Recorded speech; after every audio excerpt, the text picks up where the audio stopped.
नमस्कार दोस्तों, आज मैं आपको भारत की सबसे बड़ी आईटी कंपनी के एक ऐसे रहस्य के बारे में बताने वाला हूं जिसको आप सुनेंगे तो आपके पैरों तले जमीन खिसक जाएगी। जो कमजोर दिल वाले हैं इस वीडियो को यहीं देखना बंद कर दें और जो देखना चाहते हैं वो अंत तक देखना। आपको मैं पूरी की पूरी जानकारी दूंगा। आपने थोड़ी मोटी जानकारी इधर उधर से सुनी होगी, लेकिन अब मैं आपको सिलसिलेवार तरीके से बताने वाला हूं। ये मामला शुरू होता है फरवरी में। फरवरी में एक रिपोर्ट जाती है पुलिस के पास कि हमारे साथ अन्याय किया जा रहा है, हमारा कन्वर्जन किया जा रहा है सेक्स के सहारे और ब्लैकमेलिंग की जा रही है। तो रिपोर्ट आई, लेकिन पुलिस को जब बताया गया कि और लड़कियां भी हैं, लेकिन हमने एचआर को भी कंप्लेंट की, लेकिन आगे तक मामला नहीं कर। अब नासिक पुलिस ने क्या किया, उन्होंने सोचा अगर हम डायरेक्टली करेंगे तो कुछ पकड़ में आने वाला नहीं है। उन्होंने अंडरकवर टीम बनाई, लेकिन अंडरकवर टीम बनाई उससे पहले मैं आपको एक चीज और बता देता हूं। ये जो एचआर मैनेजर अभी तक भागी हुई है, भगोड़ी जिसे कहा जा रहा है, निदा खान, उसके संबंध ऐसी महिला से मिले हैं जो रेड फोर्ट में जब धमाका हुआ था उसके बाद पकड़ी गई थी।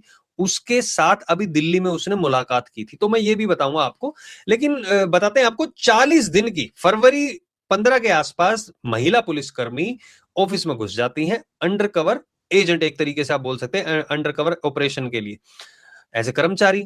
वहां पर 40 दिन तक उन्होंने सारी एक्टिविटीज देखी, कौन क्या कर रहा है, कैसे कर रहा है। क्योंकि ऐसे अगर नॉर्मल चले जाते उसमें तो वो कंपनी कह देती कि हाँ जी हम देखेंगे और हम रिपोर्ट करेंगे। तो डिसाइड किया गया कि ऐसे प्लान के तहत काम किया जाएगा। वहां पर महिला पुलिसकर्मी ने जब सारी चीजें देखी, उनको बकायदा देखा। बताया तो ये जा रहा है महिला पुलिसकर्मी के साथ भी कोशिश की गई थी। अब पता नहीं इसमें कितनी सच्चाई है, लेकिन उनको जब पकड़ लिया गया उसके बाद उन्होंने क्या किया, जैसे ही लगा कि हाँ आप तो फंस गए, तो सारी जो चैट थी, कन्वर्सेशन थी, फोटोज थे, वीडियोज थे आपत्तिजनक, वो सारे डिलीट कर दिए। हालांकि पुलिस ने कहा है कि हमने बहुत सारी चीजें ऑलरेडी रिकवर कर ली है जिनसे वो और फंसेंगे। एक केस और लगेगा उनपे सबूत मिटाने का।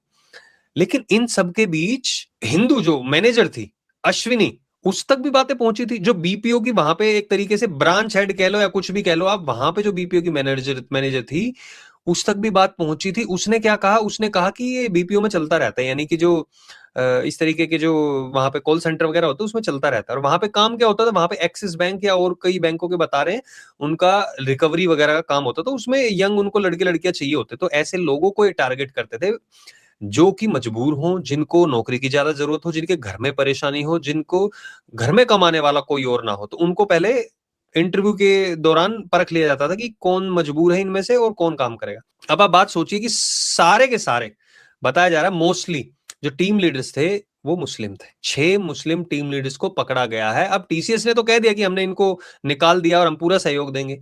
अरे सहयोग का तो जब था ना, पीओएसएच जो एक्ट है उसका तो देखा नहीं है, तो वो नहीं किया, तो अब कंपनी पे तो कार्रवाई होनी चाहिए।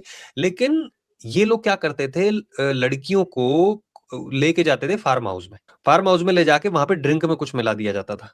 ड्रिंक में मिलने के बाद शारीरिक संबंध के बाद मजबूर किया जाता था कि तुम कन्वर्जन करो। जो कन्वर्जन नहीं करती थी उनको उनसे पैसे ऐंठे जाते थे। एक तो वो मजबूर बेचारे, ऊपर से उनका शारीरिक शोषण, और फिर उसके बाद उनसे पैसे भी ऐंठना। तो आप सोचिए किस लेवल तक ये चीजें बढ़ी हुई थी। और जो एचआर मैनेजर थी निदा खान, उसकी अभी रिसेंटली दिल्ली में मुलाकात हुई थी। दिल्ली में मुलाकात किससे हुई थी, जो डॉक्टर पकड़ी गई थी लाल किला ब्लास्ट के बाद, जिसको काम सौंपा गया था जैश ए मोहम्मद के द्वारा, तुम एक महिला विंग बनाओ और वहां पे कन्वर्जन के लिए एक टीम बनाओ। उसके साथ इसके संबंध थे। व्हाइट कॉलर टेरर जिसे कहा जा रहा है कि भाई ठीक है, वैसे तो हमारे लोग काम कर ही रहे हैं, लेकिन आप ऑफिसेज में करो। तो ऑफिसेज में ये लोग काम कर रहे थे। मलेशिया जाने का, प्रमोशन देने का, ये सारे इनको प्रलोभन दिए जा रहे थे कि हम तुम्हें ये दे देंगे। लेकिन मलेशिया ही क्यों, मलेशिया में आपको पता है वो जिस बंदे के एड्स है और जिसे पता है कि हमारे देश का भी एक ओपोजिशन का लीडर मिला था, वो वहां पे रहता है। तो वहां से सारी चीजें आ रही थी। मलेशिया का कनेक्शन और भी है, लेकिन सबसे पहले बात ये आती है कि एक हिंदू जो बीपीओ की मैनेजर थी, उसने भी कोई संज्ञान नहीं लिया। वो खुद कह रही है कि कोई बात नहीं, यहाँ पे बीपीओ में होती रहती है। चलो ठीक है, वो मुस्लिम जो लोग हैं वो कर रहे थे, उनको कोई टारगेट जो भी दिए हुए थे वो अपने हिसाब से काम कर रहे थे। भैया तुम तो हिंदू थी, तुम्हें तो समझना चाहिए था कि देखो यहाँ पे क्या हो रहा है। जब वो लड़कियां कह रही हैं कि हमें कन्वर्जन का दबाव डाला जा रहा है, एक लड़का है वो कह रहा है कि मुझे जबरदस्ती बीफ खाने के लिए बोला जा रहा है। कहा कि ईद पे मेरा टीम लीडर मेरे को अपने घर लेके गया, वहां पे मुझसे जबरदस्ती नमाज पढ़वाई गई और वहां पे गोश्त खाने के लिए मजबूर किया गया। बताओ, आप सोचो। आप एक महिला जिसका मिसकैरेज हो गया था, उसको बोला तुम उधर चलो, मत्था टेक के आओ और तुम्हारा जो भी होता है, इनका दरगाह होती है, दरगाह पे चलो और वहां पे फिर तुम्हारा ठीक हो जाएगा।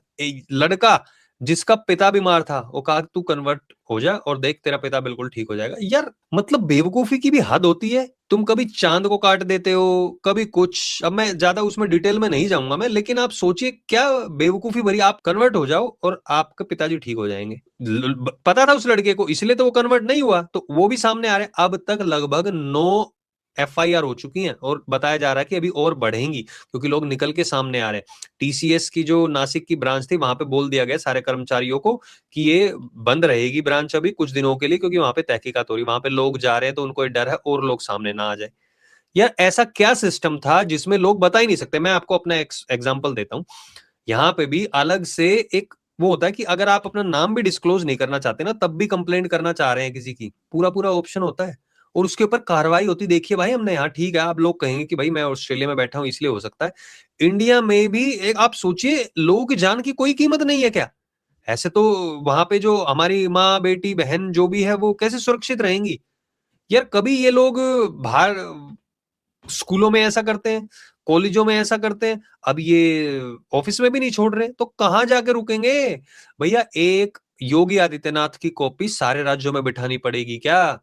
महाराष्ट्र में अब वो देवेंद्र फडणवीस जी हैं, वो भी तो कुछ करें। ठीक है एसआईटी बना दी गई है, मुझे पता है एसआईटी बना दी गई है, लेकिन इतना सख्त इन पे कार्रवाई होनी चाहिए। टीसीएस हो कोई भी हो भैया, भारत की सबसे बड़ी हो चाहे कुछ भी हो, इतनी सख्त कार्रवाई होनी चाहिए ताकि इनको पता लग जाए। मैं आप लोगों से भी पूछना चाहता हूं, क्या लगता है आपको? आपको नहीं लगता कि सख्त से सख्त कार्रवाई होनी चाहिए? और ये जो लोग पकड़े गए हैं इनके साथ क्या किया जाना चाहिए? मैं सबसे पहले तो आपसे यही जानना चाहूंगा। मेरा मानना है इन लोगों को कम से कम 14 साल की सजा होनी चाहिए। हाँ कुछ लोग कहेंगे फांसी पे भी लटका देना चाहिए, लेकिन उम्र कैद तो कम से कम इनको होनी चाहिए।